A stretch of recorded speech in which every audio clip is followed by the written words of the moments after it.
Hi, I'm Hua Chang, and I'm a songwriter under Touch Music Publishing. Today we're going to talk about improvisation. There's a few requirements for you to have before we get into this. Number one, you have to have a strong background with your chords. You got to know your chords before you improvise. And number two, you have to have an understanding of rhythm. So 1, 2, 3, 4. And this will blend into all come together as improvisation. So now we're going to talk about the first step of improvisation is the bass notes. Generally, the bass notes determine what chords you play. So if I'm playing a C, that means the chords I'm going to play are C major.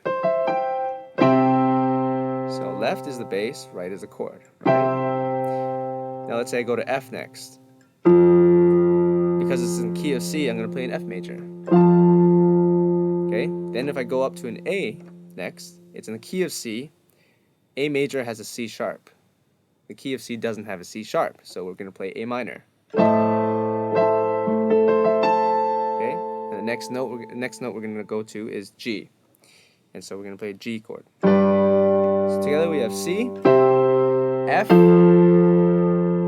minor, and then G. So from here on, we can go to the next step of improvisation. This is the chord progression we're going to use. So now that we know what the chords are going to be, let's try to play around with improvisation.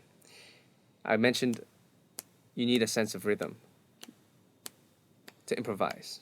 And that is because whatever we play on the right hand, we're not playing chords, we're trying to play a melody, an improvised melody.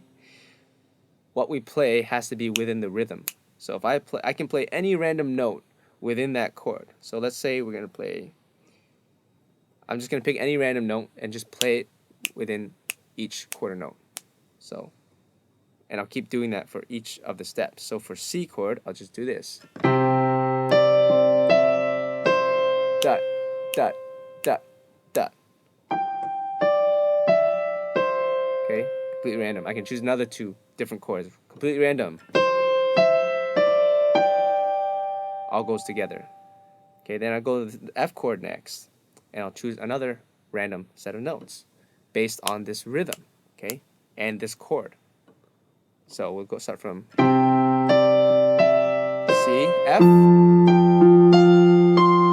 and then A,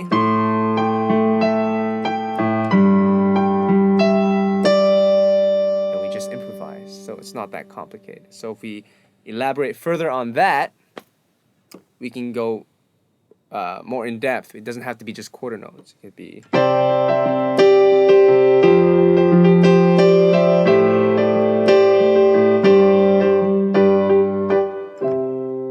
right, and you can improvise with that knowledge. So if you're interested in learning more about piano and learning more about improvisation, or even learning the basics so that you can get to improvisation, sign up and we can help you learn all the things you need so that you could be improvising your way to many great things. Thanks.